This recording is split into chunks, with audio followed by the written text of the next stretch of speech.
Hey everybody, so Mad Master here. I'm doing another video.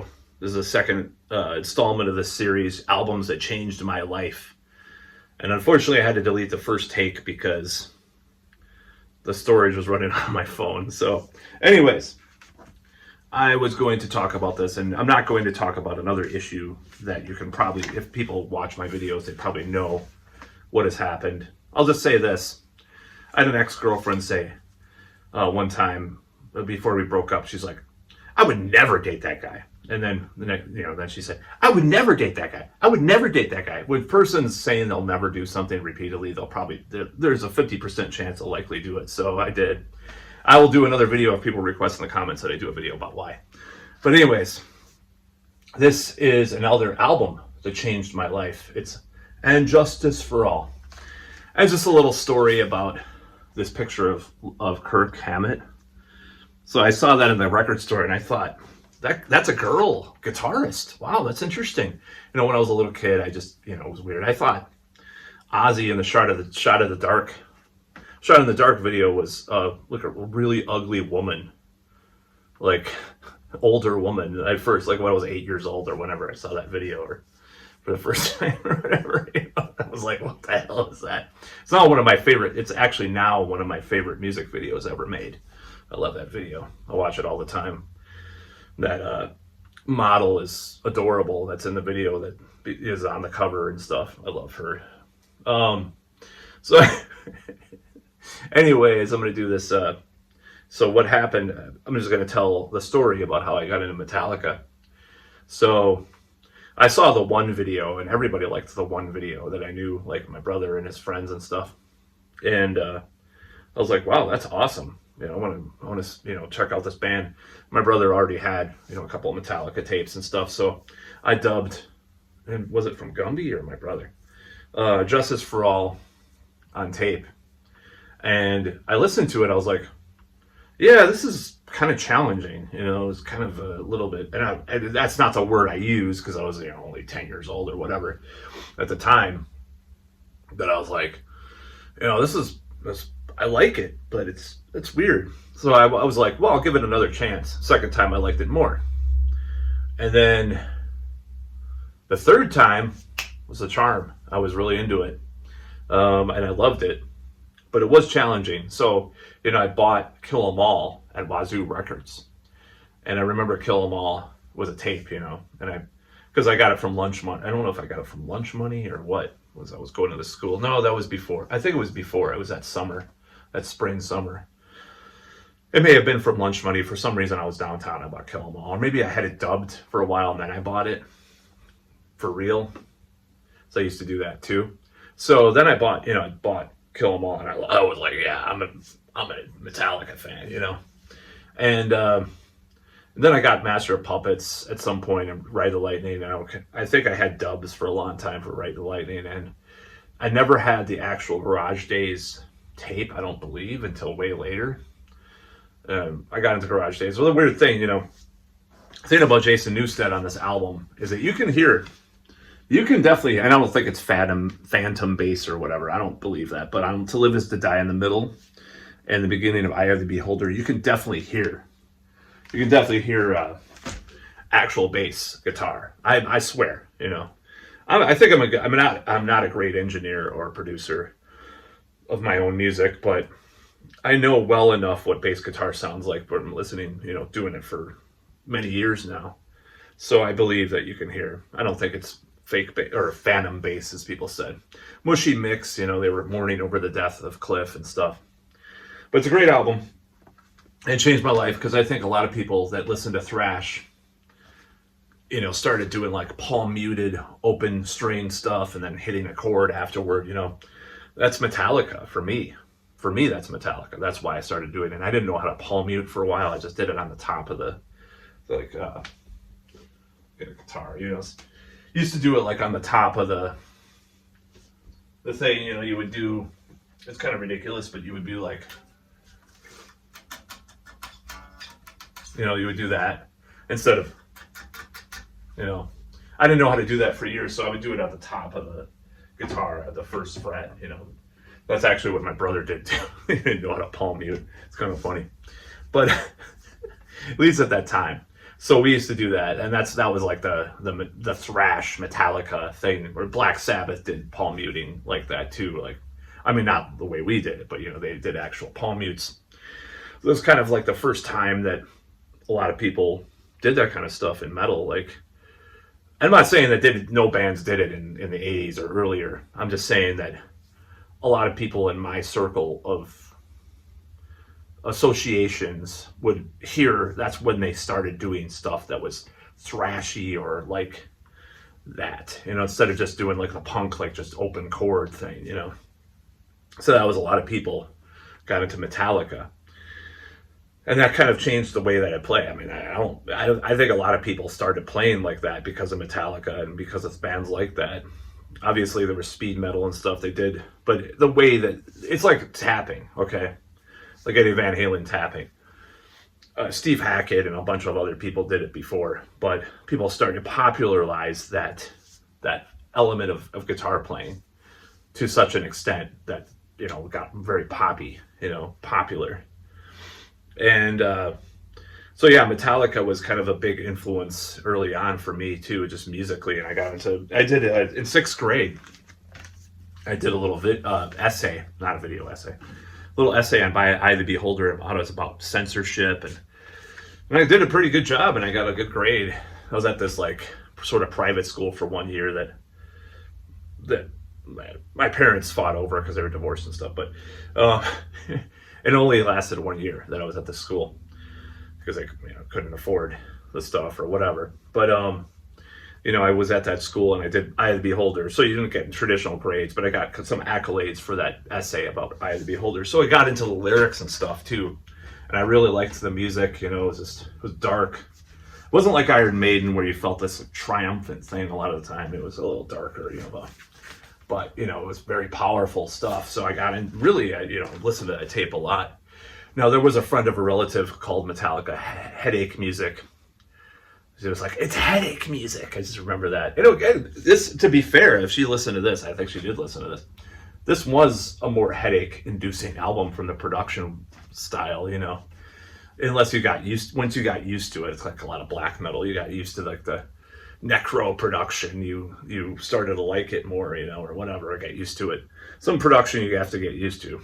That's one thing about my own production that I'm trying to get rid of. It's like, I can tell it's kind of like questionable at times, so I'm trying to get better with that stuff. But and I'll do a lot of modern stuff like squish stuff, and I'm just like, it sounds cool, I guess, because there's some loudness war stuff that I listen to that's like, I kind of like it, and then there's other stuff that's ear fatiguing, if you do it too much. Like most modern metal albums actually have ear fatigue for me, to some extent, the way they're mixed and stuff. So, I mean, post like early 2000s albums, pretty much, So I'm just being completely honest here about that. There's a lot, very rare, if you have an album that produced by someone like Steve Albini, rest in peace, or something like that, or someone that has like more of a raw thing, but more analog or whatever, I could listen to that. That's why a lot of indie rock kind of sounds better to me than metal nowadays, just because you can listen to it. It could be like a Tame Impala album, or this guy Jay Raytard's album, some of his albums from the mid 2000s and stuff. It's like, sounds great, even though some of that's digital too, but somehow it's, the dynamics are there. Just being honest, I can listen to that. That's why I've kind of like gotten into some of that. Why am I blabbing about production? I don't know. This Metallica, though, was an album that changed my life. I was never the same. I got into thrash. All the extreme metal I got into later, it wouldn't have been possible if I just listened to Judas Priest and Iron Maiden, I should have done Judas Priest, and I will probably next for albums that changed my life. But like, Metallica really kind of hit you in the face, it was like, and it's not the most extreme stuff that was out there. It took me years to get into Slayer because I was scared of the Satan thing and stuff, and because I was kind of a Christian at the time. So Metallica, I could listen to Metallica, Iron Maiden, but Merciful Fate, God forbid, pun unintended, I couldn't listen to that because I was just like, I could tell that story about me throwing away the Merciful Fate CD too, because I was like scared of being possessed or whatever, because I was a weird kid, watched 700 Club and stuff. But I'll do that in a different video. But yeah, Metallica, Justice for All. I think it's a great album. I think it's imperfect. It has problems, but it's the last of the first four. And for me, for my subset of generations, the first four, first four plus Garage Days is it. There's 2 or 3 years. It's weird how this works, but like people that 2 to 5 years younger than me, Black Album's it. And I'm sure there's people that are like 10 years younger than me or more. It's like Load, they like Load kind of, or whatever. And then there's people, it kind of reverses at a certain point, because a lot of people that got into metal at a certain point were like, oh yeah, we hate new metal, we hate NU metal, we hate this, we hate Loads, but we like the first four, and we like the Black Album too. But now I'm kind of in the middle about the Black Album. But yeah, Metallica, Justice for All, this epic performances, epic music, Lars's greatest drums, and you can say, oh, he does tape splicing, all this stupid stuff. It's like, god damn it, this is before Pro Tools, okay? It's not like he's not playing those parts. And that's all that people do now, is they splice stuff and they quantize stuff. So like you can say like, okay, well, Lars couldn't play that stuff live. I think he could have if he would have practiced. I don't know if he was too coked up at the time, getting groupies or whatever, to care to play some of the stuff live. But I think he was good enough to play the stuff live. This is his magnum opus on drums, for one. Kirk was starting to, I think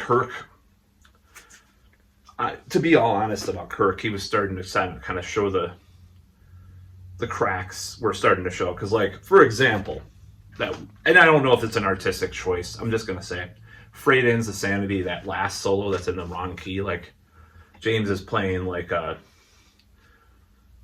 think he's playing E minor, and then he's, and maybe there's some music theory thing, because it doesn't sound bad, it just sounds weird, like, if you think about it. One of the last solos is in a completely different key.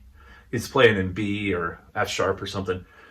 Kirk is, and then James is playing in E, I think. He's playing the main riff. It's like, what? Why? That's where the cracks were starting to show, and too much wah stuff came later. Because I think Kirk was pretty good at one point, I'm just being completely honest. Like, I thought it fit the songs, but that was like, what is this, And I love the solo. I even like that solo. I love all the solos on here. That's the thing. I do like the solos. And I like the whole thing. I like this album. I love this album.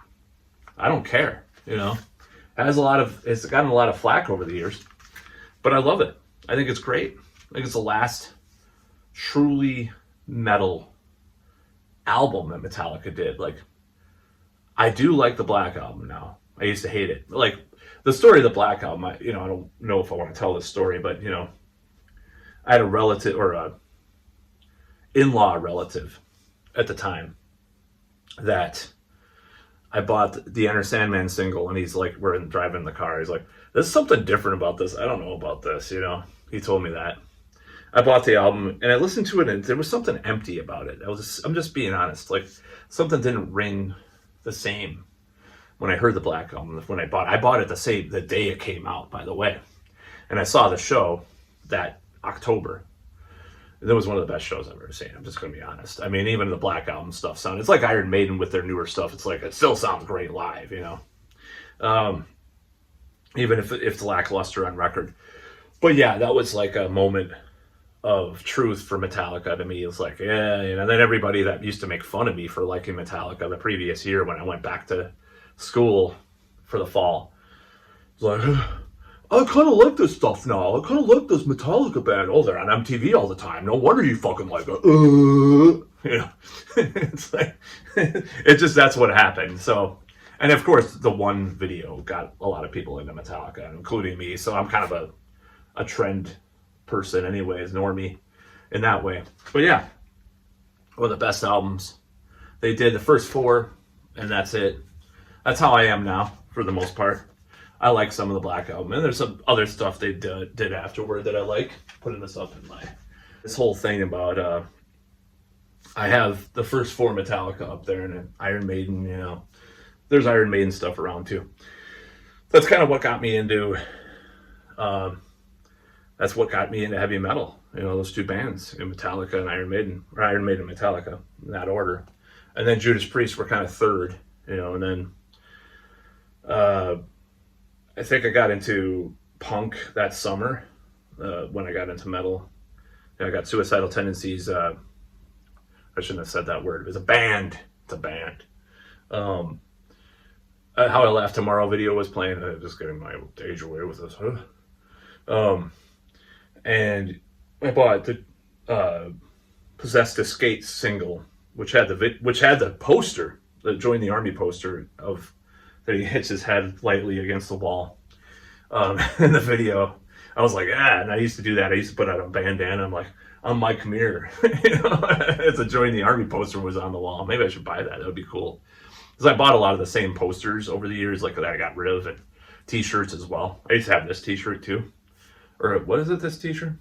I think it was this T-shirt. I actually have three of the same shirt. By the way, I have the long sleeve, I have the short sleeve, I have the tank top of this shirt, which is kind of crazy, but it's true. I bought it 3 times because this was the first one I bought.